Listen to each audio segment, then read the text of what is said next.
Good morning students. आज हम बात करने वाले हैं संयोजकता। तो आज का हमारा टॉपिक है संयोजकता।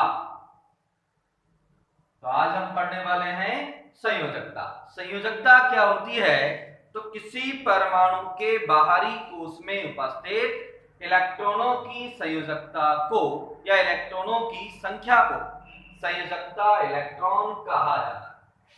तो किसी परमाणु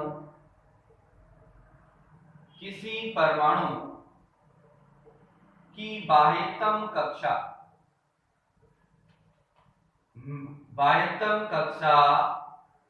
में उपस्थित इलेक्ट्रॉनों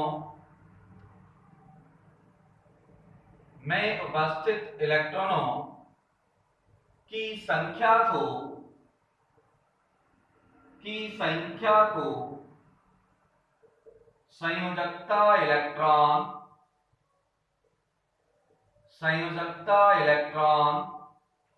कहा जाता है।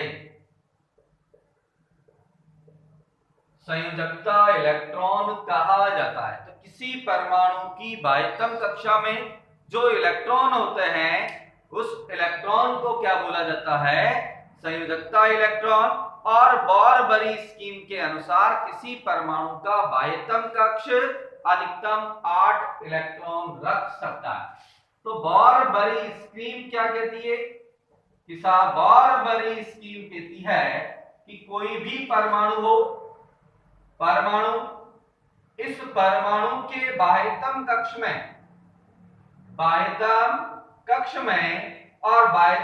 में कितने इलेक्ट्रॉन हो सकते हैं? 8 इलेक्ट्रॉन हो सकते हैं अधिकतम। बोर-बरी स्कीम के अनुसार क्या कहा जाता है कि बोर-बरी स्कीम कहती है कि कोई भी परमाणु हो उस परमाणु की बाह्यतम कक्षा में अधिकतम कितने इलेक्ट्रॉन रख सकते हैं? 8 इलेक्ट्रॉन रख सकते हैं। जिन तत्वों के परमाणु के बाह्यतम कक्ष पूर्ण रूप से 8 इलेक्ट्रॉन होते हैं। देखिए, जिन परमाणु के बाह्यतम कक्ष में कितने इलेक्ट्रॉन हो? 8 इलेक्ट्रॉन हो। कितने इलेक्ट्रॉन हो? 8 इलेक्ट्रॉन हो। उन तत्वों की संयोजकता शून्य होती है। उन तत्वों की जो संयोजकता है वो संयोजकता क्या होती है? शून्य होती है। ध्यान देना यहां पर कि जिन परमाणुओं के बाह्यतम कोश में 8 इलेक्ट्रॉन है उन तत्वों की संयोजकता क्या होगी? शून्य होगी। इन तत्वों को या इन अक्रिय तत्वों में हीलियम परमाणु की बात करें तो एग्जाम्पल के रूप में बात करें कि साहब हीलियम के बाह्यतम कक्ष में कितने इलेक्ट्रॉन होते हैं? 2 इलेक्ट्रॉन होते हैं। जबकि अन्य जितने भी तत्व हैं, इन अन्य तत्वों के बाह्यतम कक्ष में कितने इलेक्ट्रॉन होते हैं? 8 इलेक्ट्रॉन होते हैं। हीलियम ऐसा तत्व है जिनके बाह्यतम कक्ष में 8 इलेक्ट्रॉन होते हैं और अन्य तत्व जो अक्रिय तत्व या जिनकी संयोजकता क्या है? शून्य है, उनकी हम बात कर रहे हैं कि साहब हीलियम के बाह्यतम कक्ष में 2 इलेक्ट्रॉन होते हैं जबकि अन्य तत्वों के बाह्यतम कक्ष में 8 इलेक्ट्रॉन होते हैं। ठीक है, तो इन तत्वों की संयोजकता कैसी होगी? शून्य। अब सक्रिय जो तत्व है, ये तो अक्रिय तत्व है। सक्रिय तत्व क्या करेंगे कि परमाणु की संयोजन शक्ति, अन्य तत्वों के परमाणु से मिलकर अणु बनाने की प्रवृत्ति और अपने कक्ष जो है बाह्यतम कक्ष इनको पूर्ण भरने का प्रयास करते हैं। अतः 8 इलेक्ट्रॉन वाले पर सबसे पहले जो कक्ष होता है उसको अष्टक बोला जाता है और अष्टक को पूर्ण भरने के लिए क्या की जाती है? क्रिया। तो परमाणु जो है अंतिम कक्ष में अष्टक प्राप्त करने के लिए क्या करते हैं, क्रिया। तो देखें हम बात कर रहे हैं अब सक्रिय तत्वों की, किसकी बात कर रहे हैं, सक्रिय तत्वों की। तो सक्रिय तत्वों का अष्टक क्या होता है, अपूर्ण होता है। क्या होता है, अपूर्ण होता है, इसलिए वो अन्य तत्वों से क्या करते हैं, क्रिया करते हैं। अन्य तत्वों से क्या करते हैं भाई, क्रिया करते हैं। तो सक्रिय तत्वों का अष्टक क्या होता है, अपूर्ण होता है, और अपूर्ण होने के कारण जो तत्व हैं वो अन्य तत्वों से क्रिया करेंगे। क्या करेंगे भाई, क्रिया करेंगे, और ये आपस में इलेक्ट्रॉनों की साझेदारी कर उनको ग्रहण करने या त्याग करने में होता है। तो ये क्या करते हैं, इलेक्ट्रॉनों की क्या करते हैं, साझेदारी। अब साझेदारी की दो कंडीशन हैं, या तो वो इलेक्ट्रॉन को क्या करेंगे, ग्रहण करेंगे, या इलेक्ट्रॉन का क्या करेंगे, त्याग। साझेदारी करने के लिए या तो वो इलेक्ट्रॉन को त्यागेंगे या इलेक्ट्रॉन को क्या करेंगे, ग्रहण करेंगे।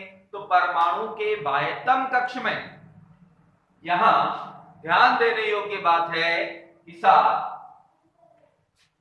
परमाणु के बाह्यतम कक्ष में इलेक्ट्रॉनों के अष्टक बनाने के लिए जितने इलेक्ट्रॉनों की साझेदारी या स्थानांतरण होता है, तो अष्टक पूर्ण करने के लिए, अष्टक पूर्ण करने के लिए इलेक्ट्रॉनों की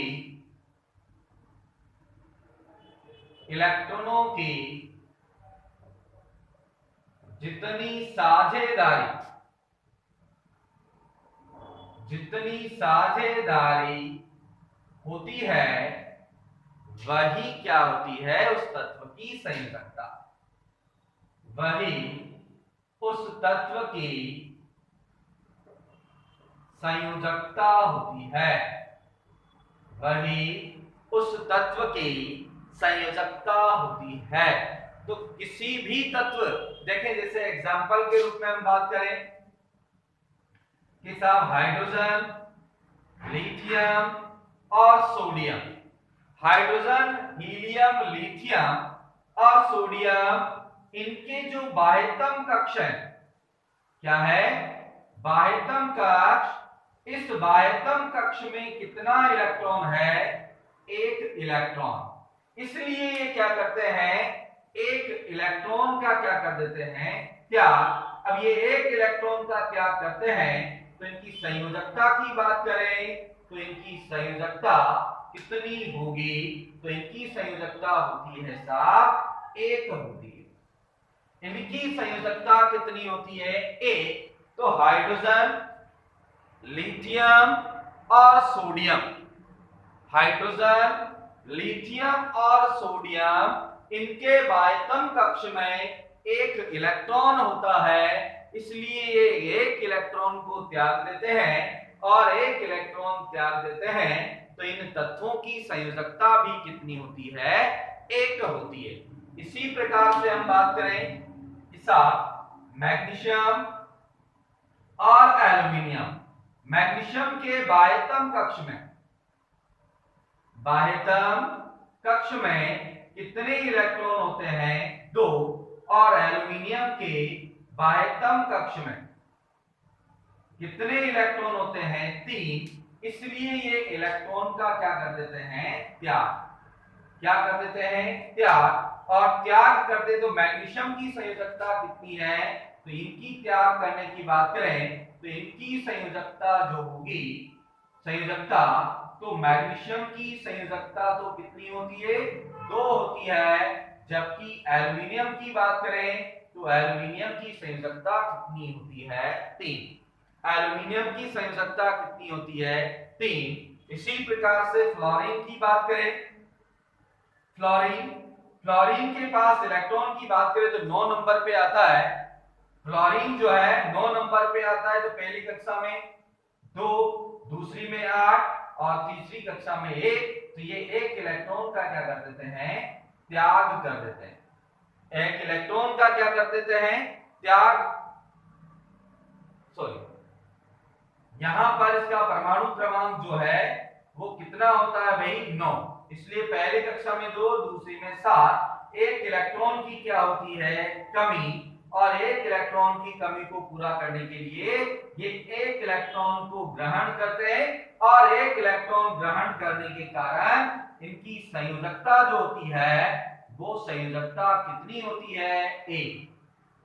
वो संयोजकता कितनी होती है भाई 1। तो इस प्रकार से हमने इलेक्ट्रॉनों की विभिन्न परमाणुओं की संयोजकता ज्ञात करी। तो आज के लिए इतना ही। Thank you.